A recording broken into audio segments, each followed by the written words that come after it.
Halo Toters, gimana kabarnya? Masih betah di negara ini kan? Kembali lagi bersama Ampel. Hari ini kita bahas film yang bisa bikin jantung deg-degan, tangan keringetan, dan pikiran waspada 24 jam. Film ini punya segalanya, tembak-tembakan brutal, kartel yang kejam, bos mafia, dan satu anak pejabat yang kelakuannya flexing harta orang tua. Bikin warga pengen unyel-unyel kepalanya. Si anak ini bakal diperebutkan di sini. Jangan lupa, ini bukan film India yang joget-joget di taman. Jadi langsung saja kita masuk ceritanya, Tot.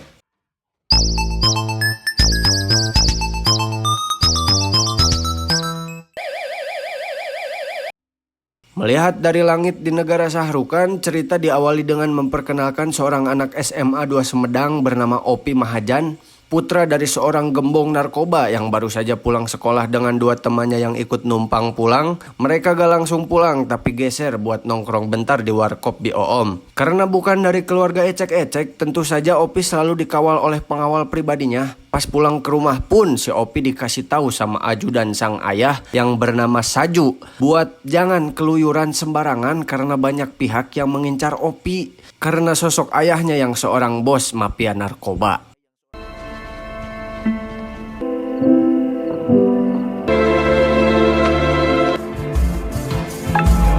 Sama seperti remaja baru beger pada umumnya, Opi tidak pakai kumis pun nekat keluar pergi ke sebuah rental PS2 untuk menyusul kedua temannya yang sedang asyik dugem ketika mereka sedang mengkonsumsi barang ngeplay.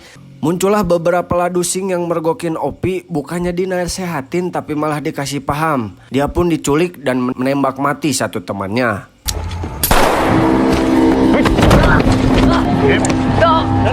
Kabar penculikan Opi pun sampai di telinga sang ayah yang sedang mendekam di penjara. Saju sang ajudan pun didesak dan dipaksa untuk segera membawa kembali Opi entah bagaimanapun caranya. Karena jika tidak, beliau mengancam akan menyakiti keluarga Saju apabila Opi tidak segera diselamatkan.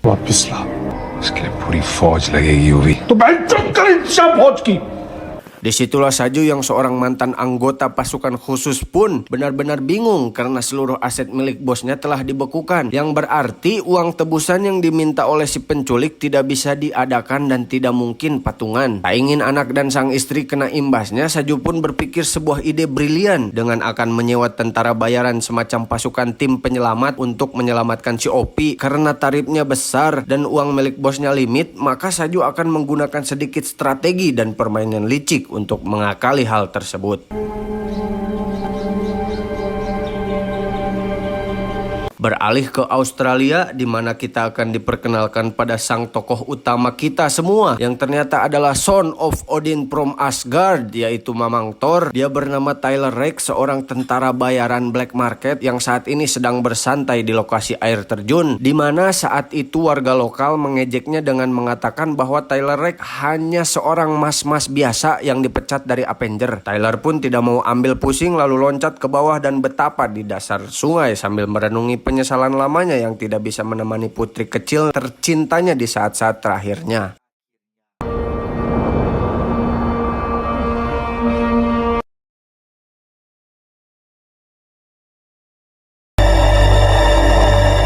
Tak lama muncullah rekan kerjanya yang sama-sama tentara bayaran bagian administrasi dan marketing bernama Nick. Dia menawari Tyler sebuah misi penyelamatan seorang bocah India yang diculik oleh kelompok mafia saingan ayahnya, di mana Tyler langsung menerima pekerjaan tersebut tanpa bertele-tele. Karena sepeninggalan putri tercintanya, Tyler menjadi sosok yang haus akan kebrutalan dan juga butuh uang untuk membeli pitacik untuk ayam-ayam yang menjadi peliharaan favoritnya.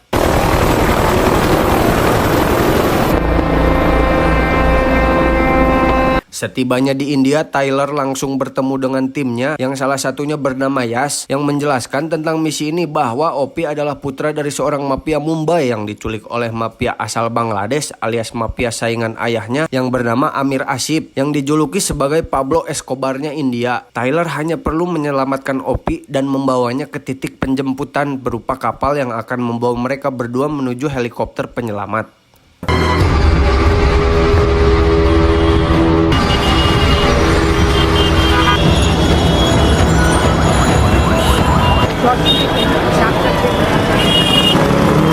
Tak Tak buang waktu, Tyler langsung meluncur ke Bangladesh dan terlihat sudah duduk sambil sebat but. Sambil menunggu instruksi selanjutnya, tak lama muncullah beberapa orang yang membawa Tyler menuju sebuah lokasi yang menjadi tempat disandranya si Opi. Tyler mengaku sebagai utusan sang ayah si Opi yang bertugas untuk bernegosiasi. Yang di sana para penculik alias anak buahnya Bos Amir pun nampak songong atau sosokan petang-tang peteng-teng menodongkan pistol di jidatnya si Tyler. Bahkan menarik pelatuknya yang mana Tyler tidak sedikit pun gentar ataupun berkedip karena dia sudah tahu jika pistol tersebut tidak ada pelornya.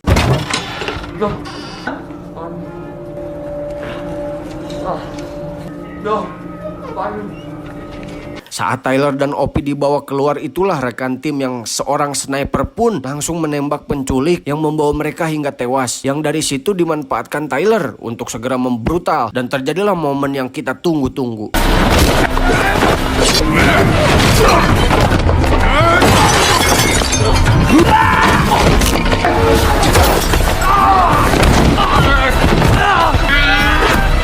Tyler pun berhasil membantai mereka semua dan membawa Opi pergi dari tempat tersebut.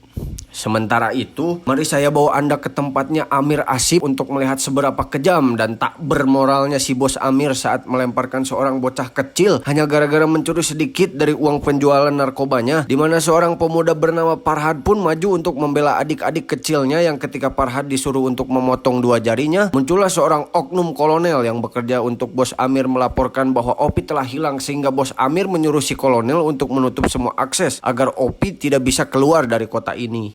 সব রাস্তা বন্ধ করা দাও।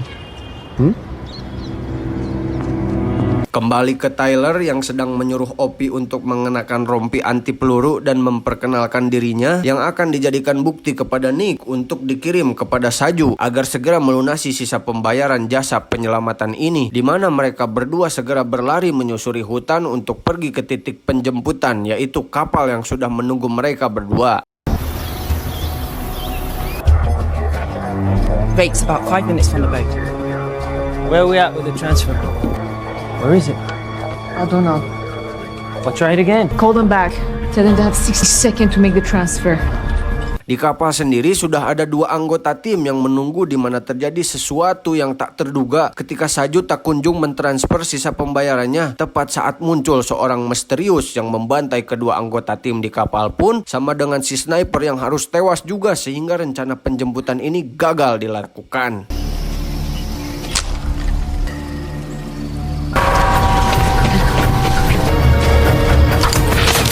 Dan ya, orang misterius ini ternyata adalah Saju, sang tangan kanan si ayah yang datang untuk menjemput Opi, di mana tujuan Saju melakukan ini adalah agar bisa membawa Opi pulang tanpa harus melunasi pembayaran alias gratis dan tanpa harus menghadapi kelompok mafia Amir Asip. Memang terkesan licik dan culas, tetapi Saju tidak memiliki pilihan lain karena ayah Opi sudah tidak memiliki uang lagi untuk bisa melunasi sisa pembayarannya. Tyler pun membawa kabur Opi menggunakan mobil curian, di mana Saju terus saja melakukan pengejaran hingga sampai di suatu pemukiman. Saju berhasil mencegah Tyler dengan menabrakkan mobilnya hingga Tyler ngagoler, dan Tyler pun terpaksa membawa Opi masuk rumah susun yang ada di wilayah tersebut. Tak hanya Saju, Tyler juga harus menghadapi para oknum polisi yang memakan uang suap yang bermaksud mengejarnya sesuai instruksi dari Bos Amir, di mana Tyler lagi-lagi harus menghadapi serangkaian momen adrenalin saat dirinya berusaha semaksimal mungkin untuk melindungi Opi agar tetap aman.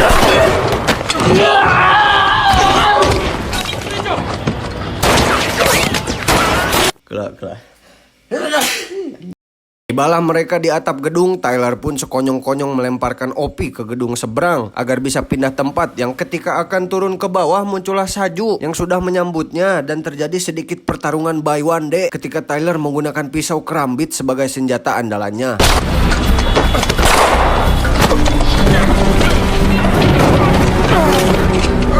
Sayang dia harus turu ketika sebuah mobil menabraknya sehingga Saju segera menghampiri Opi dan membunuh 3 polisi yang sedang ingin membawanya. Yang ketika Saju sudah mendapatkannya, tiba-tiba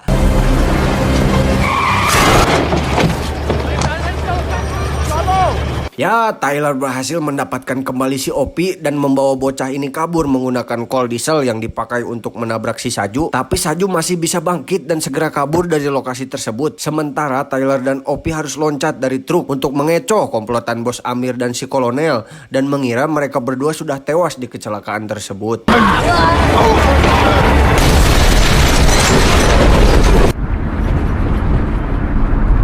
Berlokasi di sebuah pabrik, Tyler dan Opi pun akan beristirahat sebentar sambil mengobati lukanya yang di situ Nick menghubunginya untuk menjelaskan bahwa Saju datang untuk menjemput Opi. Dia ingin menyelamatkan Opi secara gratis atau tanpa membayar yang dengan fakta bahwa rekan-rekan timnya sudah mati dan hanya Opi lah satu-satunya harapan untuk Tyler bisa mendapatkan sisa uang pelunasannya. Tyler tidak akan pernah melepaskan Opi bagaimanapun caranya. Yang di situ Opi merasa cukup nyesek, sedih ketika mendengar obrolan tersebut dan dia ingat jika dirinya hanya dianggap sebagai paket, barang atau benda. Opi tidak pernah mendapat perlakuan selayaknya seorang manusia termasuk dari ayahnya sendiri. Dirinya dianggap berharga hanya karena anak seorang bos mafia, bukan sebagai seorang insan manusia. Why did it mean it like that?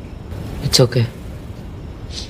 Bos Amir sendiri sudah mengetahui tentang Tyler dan menyuruh semua antek-anteknya di kota ini untuk memburu seorang bule jangkung badak yang membawa bocil yang sempat terekam CCTV. Sementara Saju nampak mengalami luka-luka termasuk patah tulang hidung yang di situ kita akan mulai merasa simpati terhadap sosok Saju ini yang meskipun dia sudah membunuh rekan-rekan Tyler, hal itu dilakukan murni karena terpaksa. Saju hanya mencoba melindungi keluarga kecilnya dari ancaman bosnya. Dengan cara memainkan permainan licik seperti ini, dia mempertaruhkan nyawanya sendiri sebagai bentuk tanggung jawab seorang ayah ke keluarganya. आप घर पे जल्दी आ रहे हो? हाँ मैं जल्दी घर आ जाऊंगा. Bye.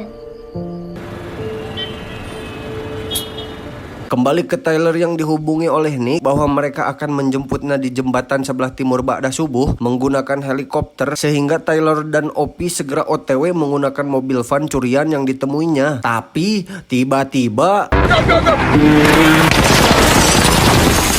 ya, muncullah Farhad dan para bocil yang dimodali senjata AK-47 untuk memburu bule veteran Avengers. Lepas mengalahkan para bocil FF tadi, para polisi pun bermunculan. Tyler dan Opi terpaksa masuk ke dalam selokan yang baunya naujubillah untuk sembunyi.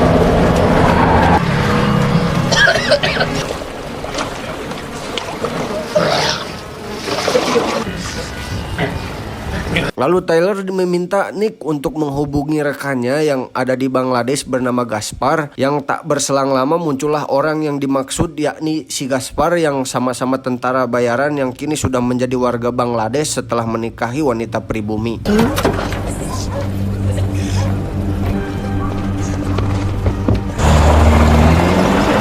Di kediaman Gaspar, Tyler dan Opi melakukan deep talk atau sesi curhat mendalam yang akan membuat Opi mulai merasa simpati terhadap sosok Tyler yang kehilangan putri kecil tercintanya di saat dia berada dalam misi seperti sekarang dan dia tidak bisa menemani sang buah hati di detik-detik terakhir menghadap sang ilahi. You have a family? Yeah, son. He died a few years ago. I wasn't even there. Di bawah, Gaspar langsung terlihat panik saat baru mengetahui jika anak yang dibawa Tyler saat ini adalah anak dari Mahajan, sang bos mafia Mumbai yang merupakan saingan dari bos Amir Asif. Yang ternyata si Gaspar ini telah bekerja untuk Amir Asif, sehingga ketika Gaspar bermaksud untuk membawa dan menyerahkan Opi kepada bos Amir, Tyler pun langsung bereaksi sehingga terjadi sedikit pertarungan yang diakhiri dengan kematian Gaspar yang ditembak mati oleh Opi yang turun tepat waktu.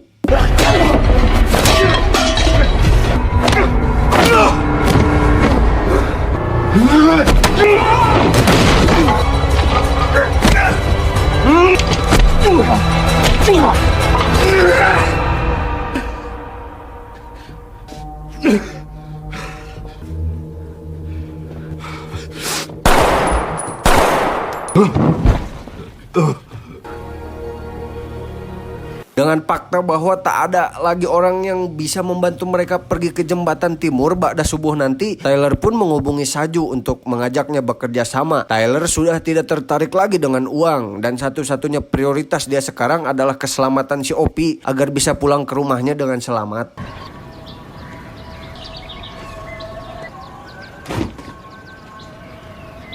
Tiba di lokasi pertemuan, Tyler dan Saju pun saling menjelaskan motivasinya masing-masing yang setelah keduanya saling memahami satu sama lain, Tyler langsung menjelaskan rencananya agar Saju membawa Opi pergi dari distrik ini sementara dirinya akan membuat sibuk para polisi yang memblokade jalan menuju jembatan.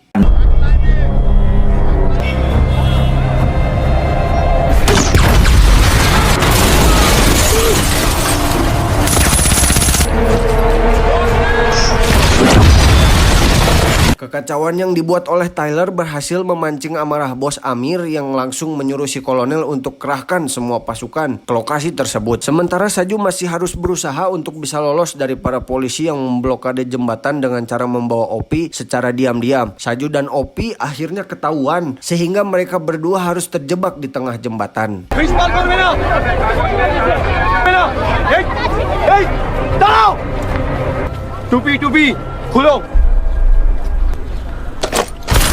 Saju meminta Opi untuk tetap tegar dan tetap bersembunyi, sementara dirinya akan berusaha menahan gempuran satu helikopter yang terus menembaki mereka berdua dan ya...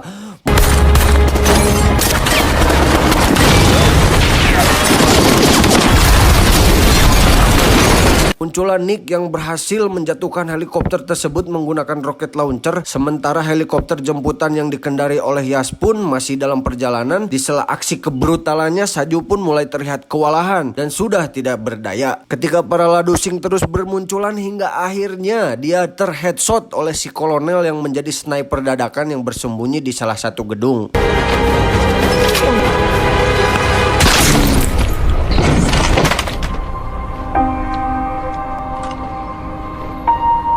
Sekarang hanya Tyler lah satu-satunya harapan untuk Opi bisa selamat. Namun si kolonel sudah mulai mengincar Tyler dan sempat menembak bahunya. Di saat si kolonel sedang mengincar si Thor, tak sadar Nick pun sedari tadi sudah mencari lokasi si sniper. Akhirnya Nick pun berhasil mendapatkan lokasi si kolonel sehingga mampus modar si ate bebel.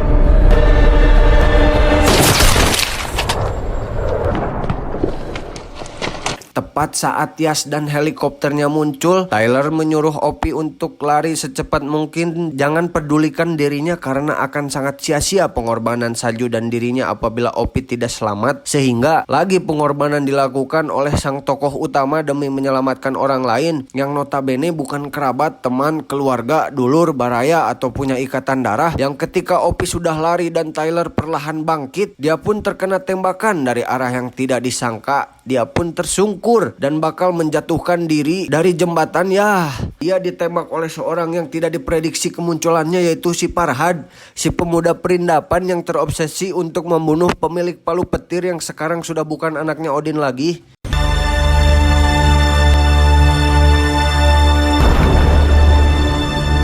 8 bulan kemudian, Opi sudah kembali ke kehidupannya dengan membawa banyak pengalaman dan pelajaran berharga dalam hidup tentang arti dari sebuah kepedulian dan pengorbanan. Sementara untuk Amir Asif, dia melakukan kesalahan besar ketika mengira jika hidupnya akan tenang-tenang saja. Padahal Nick dan tim tentara bayaran tidak akan pernah membiarkannya lolos. Yang ketika dia sedang pipis di toilet sendirian, muncullah Nick yang menembak kepalanya dan film pun berakhir dengan meninggalkan tanda tanya. Si tokoh utama sudah dipanggil Sang Maha Kuasa atau bakal balik lagi dari langit bawa palu berlistriknya.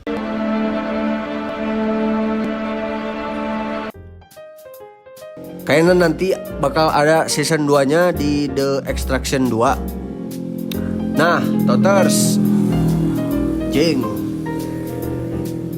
Nah, Toters, pesan yang bisa diambil dari pertumpahan darah dan air mata dari Extraction ini, tersirat sebuah kisah perjuangan, pengkhianatan, dan penebusan dosa masa lalu. Dari semua aksi brutal yang memanjakan mata dan membuat jiwa-jiwa adrenalin meningkat, ada satu ayat yang mengingatkan saya, innama amalu biniyah, sesungguhnya segala amal tergantung pada niatnya. Nah, Tyler Rake bukan malaikat, dia seorang pembunuh bayaran, tapi ada niat, bukan lagi soal uang. Dia niat nyelamatin si Opi karena dia lihat bayangan anaknya sendiri. Dan terlihat dari karakter Saju pun awalnya karena perintah, tapi akhirnya dia berjuang karena rasa sayang sebagai ayah. Jadi Toters, apapun yang kita lakuin atau kerjakan, sekolah bahkan nonton Piltot pun, kalau niatnya baik, insya Allah jadi kebaikan juga. Nah, karena kadang penebusan bukan datang karena lari dari kenyataan, tetapi dari menghadapi masa lalu dan merubahnya untuk lebih baik di masa depan. Luruskan hati, mantapkan niat. Ampel dan tim produksi film Total mengucapkan terima kasih atas partisipasinya. Salam hormat, semoga kalian ekstrak show. Hah? Semoga hari kalian extraction anjing. Semoga hari kalian minggu terus.